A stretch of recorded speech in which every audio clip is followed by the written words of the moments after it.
Welcome to Grief Journal in Real Time. I'm Lynette. This is where I am in the process today.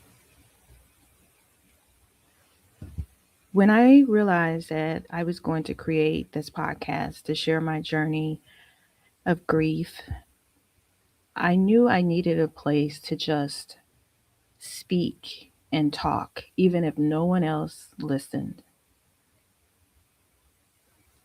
I knew that I wanted to express what I'm feeling, what I'm going through, what I'm learning. And as I've said before, I'm not an expert in grief and I don't want to be. But what I am is a woman who, through life experience, through coaching, as a coach, as a writer, came to understand that most of my life I've lived in survival. And even with all the work I've done for myself internally, I still didn't recognize that those survival mechanisms were showing up in this process. For many years, I lived in survival, bracing myself for something to happen, waiting for some type of impact, almost like an invisible wall to protect my heart from hurt. And because I did it for so long, unknowingly, it was not even something I would think about when there was even a hint that something could go wrong in any area of life. So when my mother passed, I realized I was in a state where the cry, the wail that came from my soul, it was almost like being held down and not being able to use your voice the way it came out.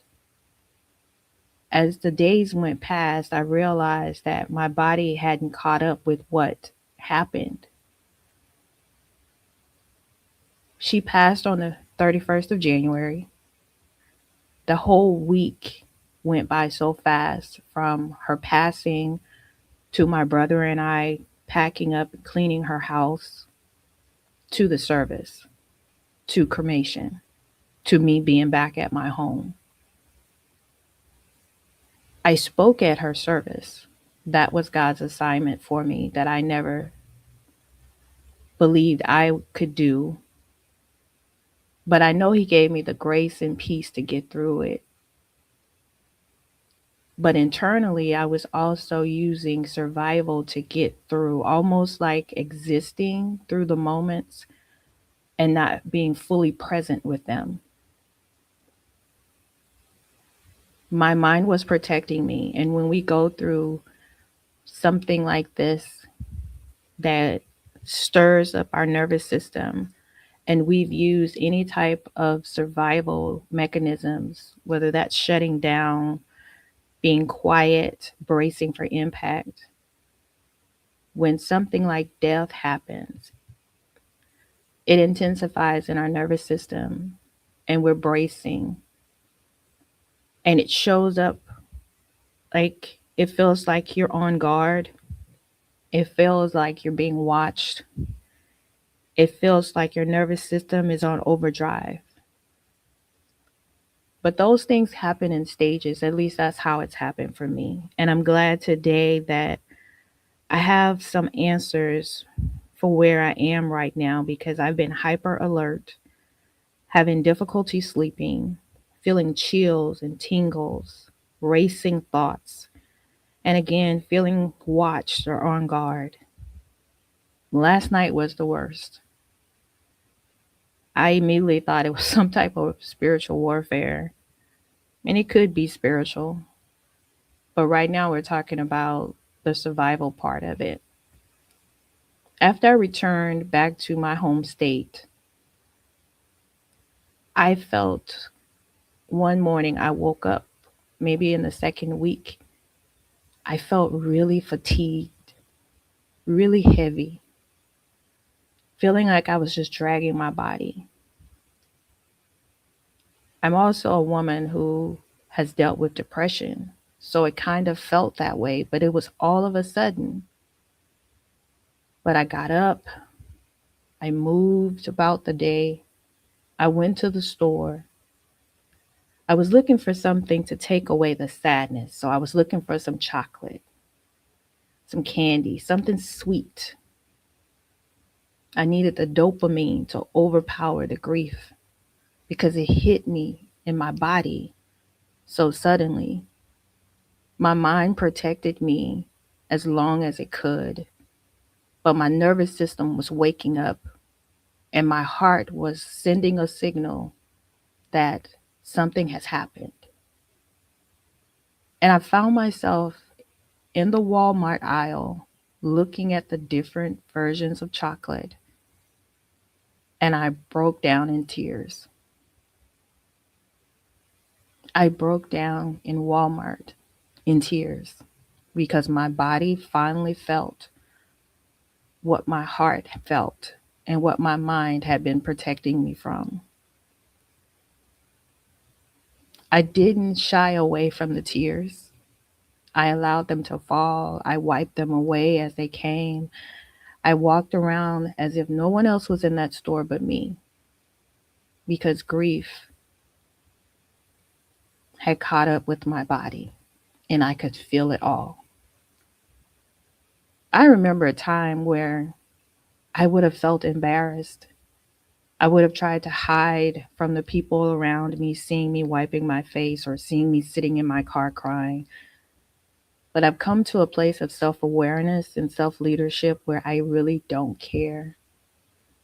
I'm going to do and feel what is necessary in the moment for me to get through that moment instead of packing it down, ignoring, or denying it. Our bodies are so smart and intelligent in how we go through different things in life and we teach ourselves indirectly in our mind, our nervous system, how to protect us from feeling that pain again. Initially, it comes as something that keeps us safe, but over time, we realize it also keeps us captive and it holds us back from the freedom of getting through the process. And so when grief happens, our body still remembers that this is painful. So we brace for something that has already happened and we're trying to protect ourselves from it. But what if we're not supposed to protect ourselves from it? Just like anything else that we go through that's hard in life, a transition, a loss of a job, a loss of a child. And I want to talk about the loss of a child. I lost a baby in my 21st week of pregnancy over 28 years ago. And it's helping me to understand in a way now of what I'm experiencing, but in a deeper understanding because of the growth that I've done internally and what I'm still learning. Again, I'm not an expert on this and I don't want to be. I don't think, I mean, some people may want to be an expert on grief. I do not.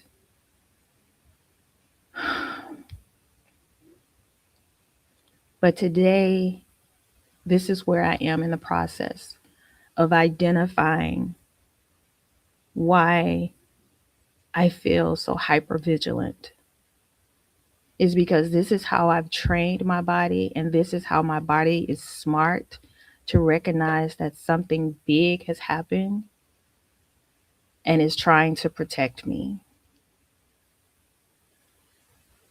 It's letting me know my system has been shocked with heartache. If you're listening to this and you are going through grief, perhaps it's been some time or it's been as recent as it is for me, and you're trying to deny what you're feeling, embracing yourself, ask yourself, am I in survival? Am I trying to protect myself from feeling everything I need to feel right now because I think it will overtake me? Survival shows up for us differently depending on our experiences in life. But they get us to a certain point until it runs its course where we can no longer exist in that place of survival because it's no longer protecting us. Grief, they say it comes in stages. What I've realized is that the part of my heart where the loss of my child touched is not the same as the part of my heart that's been touched by the loss of my mom or my dad. It doesn't make one less than the other. It's just the power of the body and how smart it is and how we love different people in different ways and from different depths of ourselves. Even sitting here now, I feel the tingling and the hypersensitive to my surroundings. And there's nobody here but me and my daughter's dog. But I know that I'm safe. And sharing this with you today, even if it's just me listening to it and getting it out, is helping me to tell myself that I'm safe, even though my heart is hurting. So today it's about regulating my breath, allowing the sun to touch my face, journaling,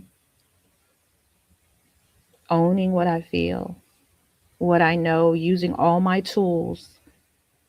As I've said before, what I would give to someone reading one of my books or speaking somewhere or talking to a friend. Today, I have to let my body know that I'm safe.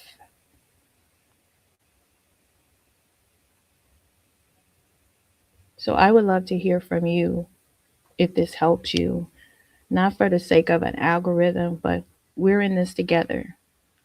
And again, this may be grief of a loss for me of a loved one, but it also shows up when there's a loss of a job, loss of a relationship, a sudden change, a sudden shift. It can also be a place of grief, grief of expectations. Where are you today? And how is your nervous system showing you that perhaps you're in survival? So that's today's message for me on Grief Journal in Real Time. That's it, and that's all.